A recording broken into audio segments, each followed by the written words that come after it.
आज हम लोग आपकी कक्षा 12 में कवि श्री सुमित्रा नंदन पंत जी द्वारा रचित कविता परिवर्तन के 5वें पद्यांश का संदर्भ, प्रसंग, व्याख्या और काव्य सौंदर्य लिखना सीखेंगे। लेकिन सबसे पहले हम लोग हमेशा की तरह एक बार इस पद्यांश को पढ़ेंगे और इसमें जितने भी शब्द आए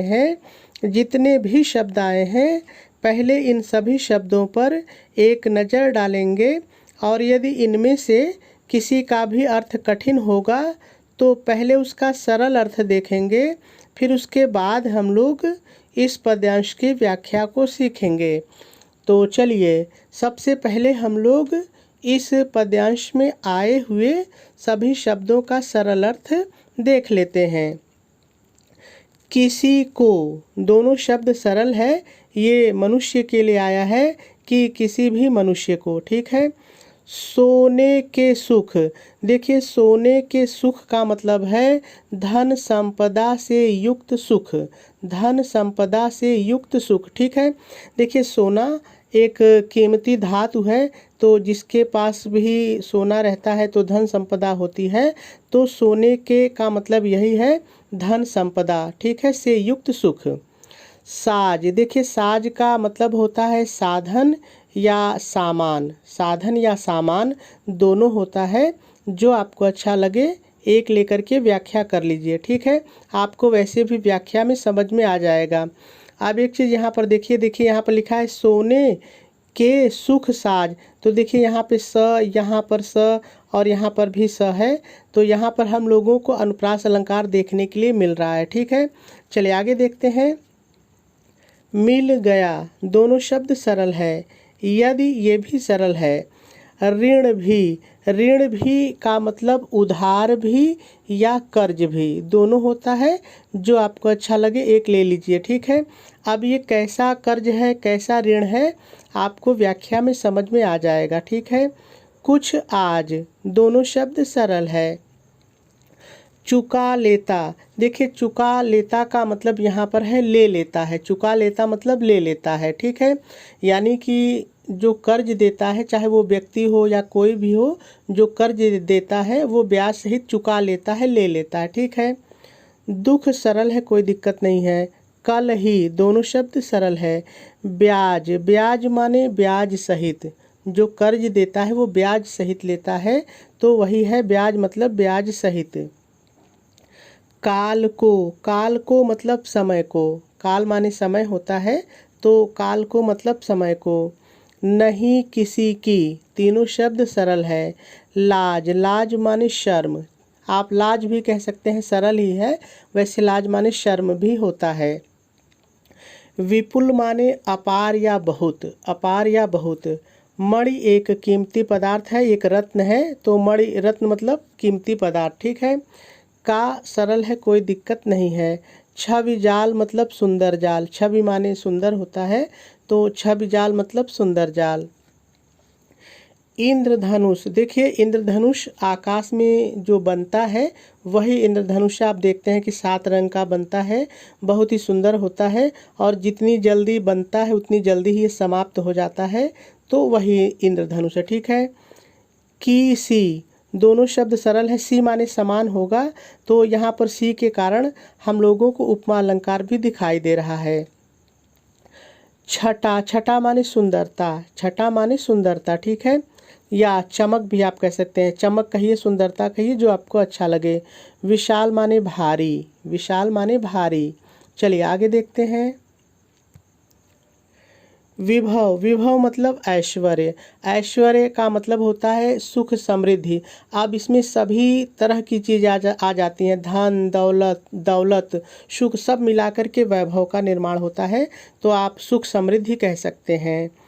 की सरल है। विद्युत, विद्युत मतलब बिजली, लेकिन यहाँ पर जो बिजली है वो आकाश वाली बिजली है, जो आकाश में चमकती है वो बिजली है, ठीक है। ज्वाल मतलब ज्वाला, ज्वाल माने ज्वाला। चमक सरल है, कोई दिक्कत नहीं है। छिप जाती है, तीनों शब्द सरल है। तत्काल मतलब तुरंत या उसी समय, तुरंत या उसी समय, दोनों होता है, जैसा अपने वाक्य में आप बैठा सकें। मोतियों जड़ी, दोनों शब्द सरल है। मोतियों जड़ी मतलब मोतियों से युक्त, मोतियों से युक्त भी कह सकते हैं या मोतियों जड़ी भी आप कह सकते हैं, लेकिन यहाँ पर मोती क्या है, ओस की, ओस की, दोनों शब्द सरल है। डार मतलब डालियाँ, जो वृक्ष की डालियाँ होती हैं तो वही डार, डालियाँ, ठीक है। हिला जाता मतलब हिला देता है, हिला जाता मतलब हिला देता है। चुपचाप सरल है, कोई दिक्कत नहीं है। बयार, बयार माने वायु या हवा, वायु या हवा दोनों होता है, जो आपको अच्छा लगे। तो सभी शब्दों का सरल अर्थ हम लोगों ने देख लिया। अब हम लोगों को इस पद्यांश की व्याख्या सीखनी है, लेकिन व्याख्या सीखने से पहले हम लोग थोड़ा सा इसका संदर्भ और प्रसंग लिख लेते हैं, फिर उसके बाद हम लोग इसकी व्याख्या को सीखेंगे, क्योंकि आपके बोर्ड के पेपर में कभी कभी संदर्भ और प्रसंग भी लिखने के लिए पूछ लेता है, ठीक है। तो चलिए सबसे पहले हम लोग संदर्भ लिख लेते हैं। आप संदर्भ हेडिंग डालेंगे, डैश डालेंगे और डैश डाल करके लिखेंगे प्रस्तुत पद्यांश हमारी पाठ्य पुस्तक हिंदी। यदि आप कला वर्ग के विद्यार्थी हैं तब तो आप हिंदी लिखेंगे, लेकिन यदि आप साइंस के विद्यार्थी हैं, विज्ञान वर्ग के विद्यार्थी हैं, तब आप हिंदी मत लिखिएगा, तब आप लिखिएगा सामान्य हिंदी, क्योंकि आपकी किताब का नाम है सामान्य हिंदी, ठीक है। सामान्य हिंदी के काव्य खंड में संकलित परिवर्तन शीर्षक से उद्धृत है। इसके रचयिता प्रकृति के सुकुमार कवि श्री सुमित्रानंदन पंत जी हैं। यह पद्यांश उनके प्रसिद्ध काव्य ग्रंथ पल्लव से लिया गया है, और आपका संदर्भ पूरा हो जाएगा। चलिए अब हम लोग इसका प्रसंग लिख लेते हैं। आप प्रसंग हेडिंग डालेंगे, डैश डालेंगे और डैश डाल करके लिखेंगे प्रस्तुत पद्यांश में कवि ने बताया है कि परिवर्तन के परिणाम स्वरूप समय के साथ साथ सुख दुख का चक्र चलता रहता है। पूर्ण विराम लगा देंगे और आपका प्रसंग भी पूरा हो जाएगा।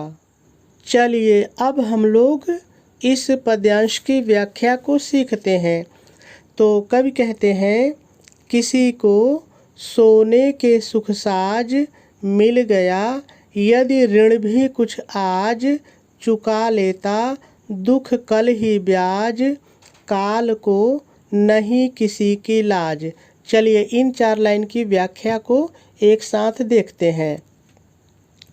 तो प्रस्तुत पद्यांश में कवि सुमित्रानंदन पंत जी कहते हैं कि, अब आ जाइए पद्यांश पर, कहते हैं कि यदि, यहाँ से शुरू कीजिए, यदि आज किसी को उधार के रूप में भी, ऋण भी मतलब उधार के रूप में भी धन संपदा से युक्त सुख का साधन मिल गया है, तो दुख कल ही ब्याज सहित उसे चुका लेता है।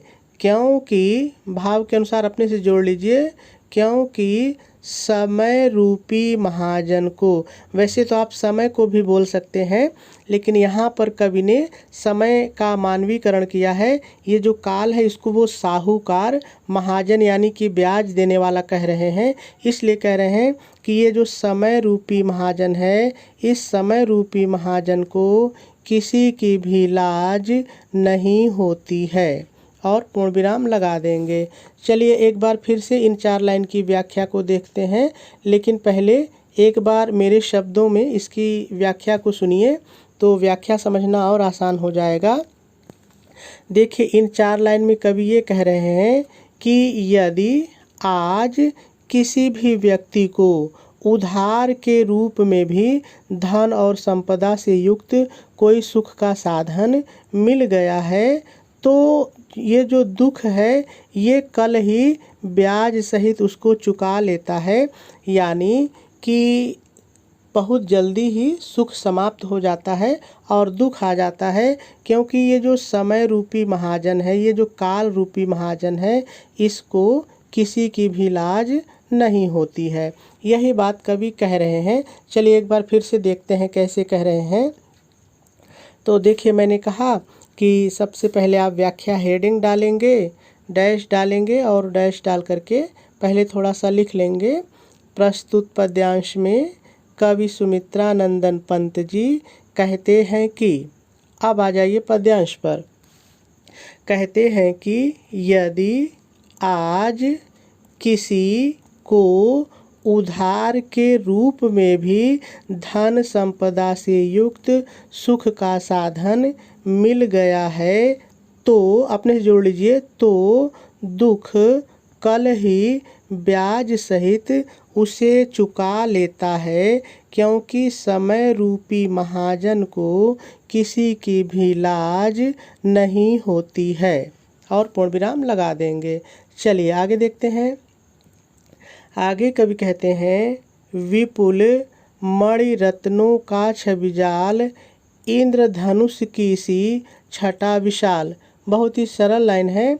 आगे कवि कहते हैं, अपार, विपुल अपार मणियों और रत्नों का सुंदर जाल, इंद्रधनुष की विशाल सुंदरता के समान ही क्षणिक होता है।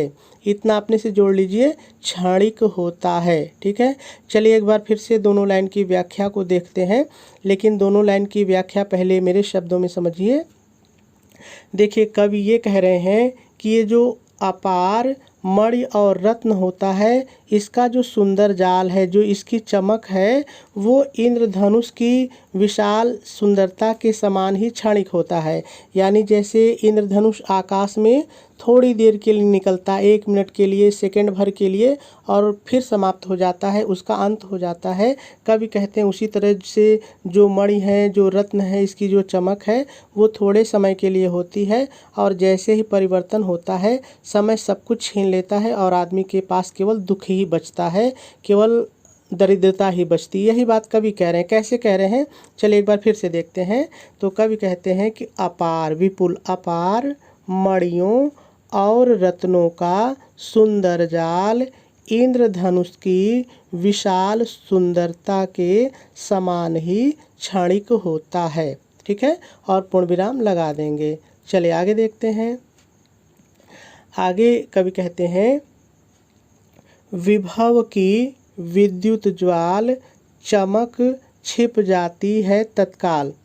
कवि कहते हैं कि ऐश्वर्य, विभव माने ऐश्वर्य। देखिए, ऐश्वर्य का मतलब सुख समृद्धि से है। आपके पास जो धन संपदा है तो कुछ नहीं कहना है आपको, सीधे सीधे इसको ऐश्वर्य कहिए। ऐश्वर्य की चमक, विभव की ऐश्वर्य की चमक आकाशीय बिजली की ज्वाला के समान होती है। आकाशीय बिजली के ज्वाला के समान होती है, जो क्षण भर में चमकती है और तत्काल समाप्त हो जाती है, छिप जाती है, समाप्त हो जाती है। चलिए एक बार फिर से दोनों लाइन की व्याख्या को देखते हैं, लेकिन पहले मेरे शब्दों में दोनों का भाव समझिए। देखिए, कवि ये कह रहे हैं कि ये जो धन संपदा है, ये जो सुख संपत्ति है, समृद्धि है, इसकी जो चमक होती है वो आकाशीय बिजली की तरह होती है। जैसे आकाश की बिजली थोड़ी देर के लिए चमकती है और फिर तत्काल ही समाप्त हो जाती है, उसी तरह से ये जो धन दौलत है, जो वैभव है, हमारे पास क्षण भर के लिए होता है, थोड़े समय के लिए होता है और फिर समाप्त हो जाता है, फिर ख़त्म हो जाता है। वही बात कवि कह रहे हैं। कैसे कह रहे हैं, चलिए लाइन के माध्यम से देखते हैं। तो कवि कहते हैं, ऐश्वर्य की चमक आकाशीय बिजली के ज्वाला के समान होती है, जो पल भर में चमक करके उसी समय, तत्काल उसी समय, या आप तुरंत भी कह सकते हैं उसी समय समाप्त हो जाती है। ठीक है। और पूर्ण विराम लगा देंगे। चलिए आगे देखिए। मोतियों जड़ी ओस की डार, हिला जाता चुपचाप प्यार। बहुत ही सरल लाइन है। देखिए, कवि ये कह रहे हैं कि पेड़ की डाली जो ओस रूपी मोतियों से युक्त थी, चुपचाप चलने वाली वायु से उन डालियों के हिल जाने के कारण वो ओस रूपी मोती नीचे गिर गए और डाली शोभा विहीन हो गई। उसी तरह से समय रूपी बहने वाली क्रूर वायु मनुष्य के हाथ से सब कुछ उड़ा ले जाती है और उसके जीवन में दुख मात्र रह जाता है। इसको फिर से समझते हैं, लेकिन पहले एक बार मेरे शब्दों में समझिए यहाँ पे है क्या। देखिए, कवि ये कह रहे हैं कि जैसे वृक्ष की डालियाँ होती हैं, उन पर जब ओस पड़ी होती है, जो ओस रूपी मोती पड़ी होते हैं, तो वो डालियाँ बहुत सुंदर दिखती हैं। लेकिन जब चुपचाप चलने वाली वायु उन डालियों को हिला देती है तो ओस रूपी मोती नीचे गिर जाते हैं और डाली की सुंदरता समाप्त हो जाती है।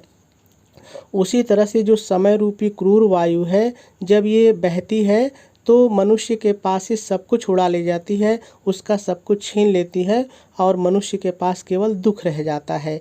यही बात कवि इन दोनों लाइन में कह रहे हैं। कैसे करें, चलिए एक बार फिर से देखते हैं। तो कवि कहते हैं, वृक्ष की डाली जो ओस रूपी मोतियों से युक्त थी, जड़ी युक्त थी, चुपचाप चलने वाली वायु के कारण उन डालियों के हिल जाने के कारण ओस रूपी मोती नीचे गिर गए और डालियां शोभा विहीन हो गई।